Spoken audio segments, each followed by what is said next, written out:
first step I do, I just play the chords, yeah? Major, minor triad, up to 7th, up to 9th, 13th. And I try to connect chords with one another by playing the closest connections between the triad, yeah? Between the degree. So for instance, if I play G minor 7 from the 5th, right? So I play, what I play? D, G, B flat, D and F, maybe F as a 9th, right? Then I'm switching to E flat, major 7, then I stick with that D, which is the 7th, major 7th, and it creates absolutely beautiful color, yeah? You don't change the bottom note, but you change something up. Cool? So for instance,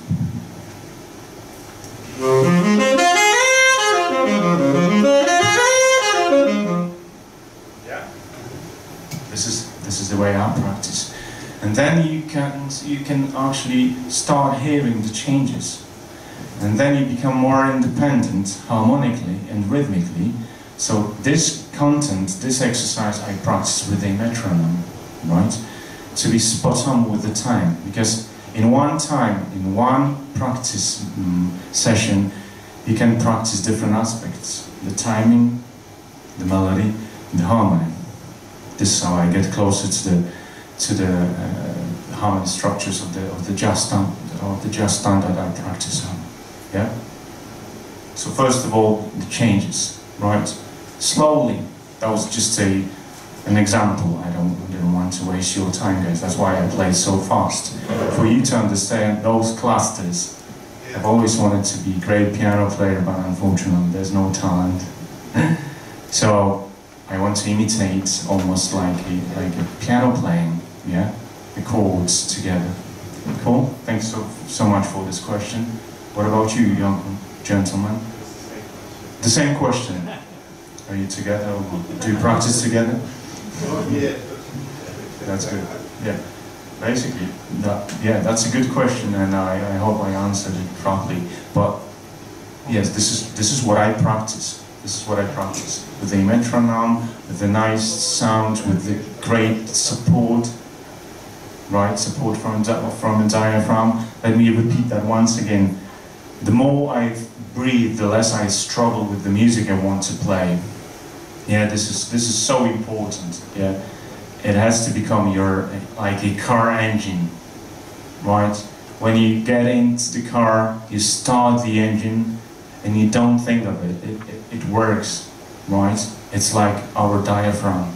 We're supposed to be more focused on what to play rather than just how to play that. So the more you think of diaphragm and proper support, the less you struggle. Right? And so many of my students and even professional musicians, they avoid this matter. They don't breathe so perfectly well, and I can see that they struggle. They use more of their upper shoulders instead of actually your diaphragm and all the muscles surrounding your diaphragm. The muscles, they have to be contracted. They have to be non-stop contracted. I had a problem with that when I was playing alto saxophone, mainly classical music, when I was younger. But then I solved this problem by being focused non-stop. Every time I captured the problem, I stopped playing, yeah, and then I applied all the knowledge I had onto that matter, and then I started playing again. And then gradually it had become my habit, right? So I don't think of it anymore. Cool. Thanks for the question. What about the rest of the room? I'm assuming you know everything, which is great. So I have a question for you. Do you play saxophone? What saxophone do you play? Tenor. Perfect. That's a proper instrument, yeah? What's your daily routine when you wake up and you are so excited to get back on that path, to get better on your instrument? What do you do first?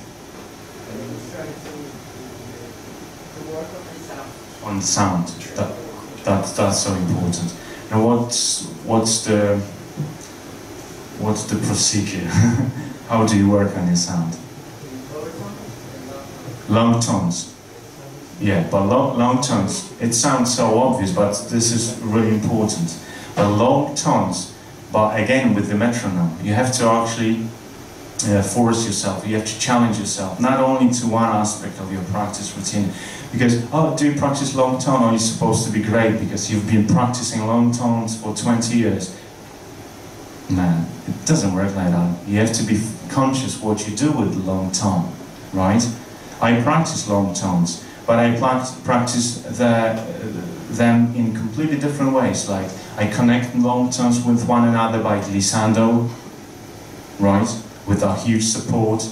I articulate long tones in certain speed, or I think of harmony structure when I play long tones, for instance.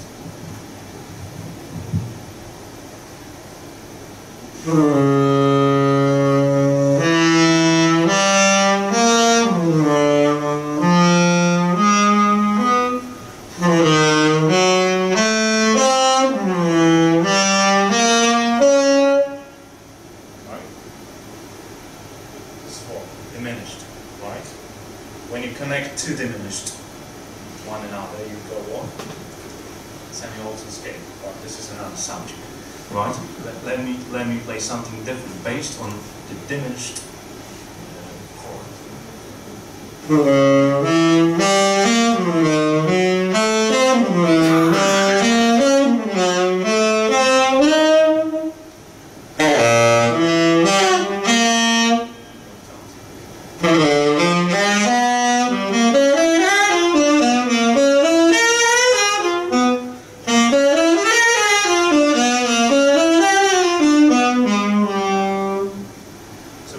That connection between notes, that's so important when you play long tones, right? So your diaphragm is working perfectly well, right? Augmented chords. I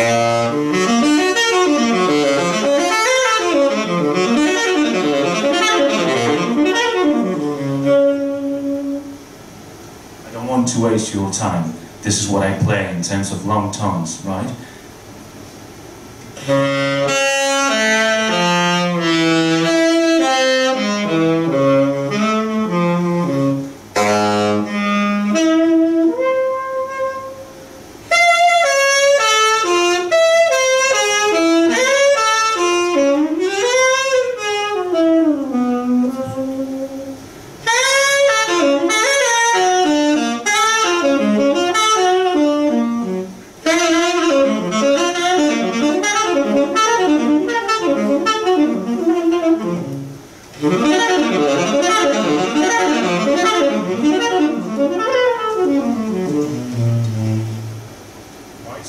So instead of practice just long tones, so imagine the harmony structure you want to play with, right?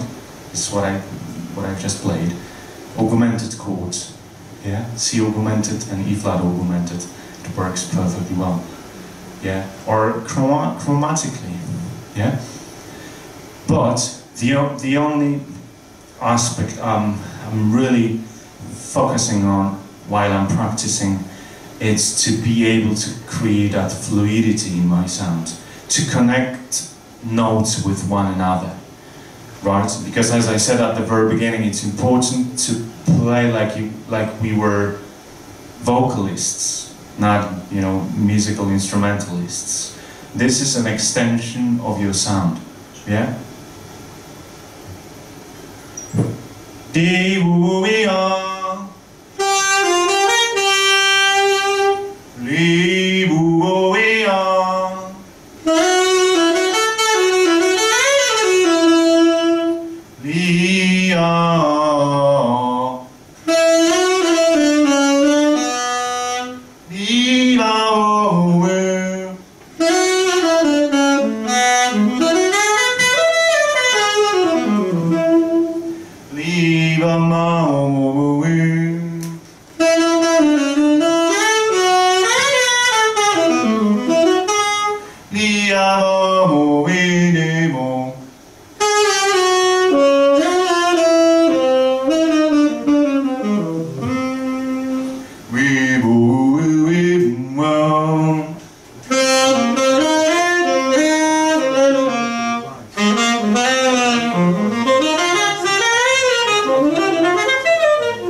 About my singing. That's why I play the saxophone. Cool? Any more questions? Actually, I can't see you guys. Oh, that's better. Any more questions? No questions. Right? Yeah, please. You talk quite a lot about harmonic sequence and stuff. When you come to write, is the harmonic sequence that you want to put in the first thing on your mind, or is the melody? It depends. It's actually a different approach. Every time it's different. Like, for instance, I practice something and I like the line I've just played, I write it down. Or from time to time when I sit on the piano, it just comes out. Or I just basically when I, write like a commission gig. So basically I sit at the piano and I play the structures. Then I help myself with the saxophone because that's the instrument, I've studied a lot, and it helps me to create lines on top of the harmony, right? But when it goes to write for my quartet or quintet, the piano that's the foundation. So, and then the melody, actually every single voicing, every single chord actually tells you about the melody. But again, the saxophone is really supportive in this matter. Which helps you out actually to create maybe more advanced melodies than finding something on piano. But the melody, from time to time, the rhythm, yeah, that's funny. But I took a boat from Zagreb to Preko. That's a really nice island close to Zagreb. It takes like 25 minutes to get there on a boat, and the engine was creating absolutely beautiful rhythm, polyphonic rhythms. There were two engines, bouncing around and doing absolutely great stuff. And I recorded it. It's gonna be the groove, the rhythm for my new song. This is how it helps. Every day you get something to discover. We musicians, we think of music non-stop. Yeah, the melody and the rhythm goes throughout your mind constantly. So that's the example, what I do with all the influences I've got from just normal life. Yeah, but differently. Melody, the harmony, or the rhythm, or just maybe from time to time just the sound. Yeah, thanks for the question. All right, guys, thank you so much for coming. Yeah, and I hope you enjoy the rest of the saxophone congress here in Croatia. And do I have something to play? No, I've played almost everything, all 12 semitones. Yeah, and let's stick together. I hope to see you soon in the future. Yeah, all the best. Thanks so much.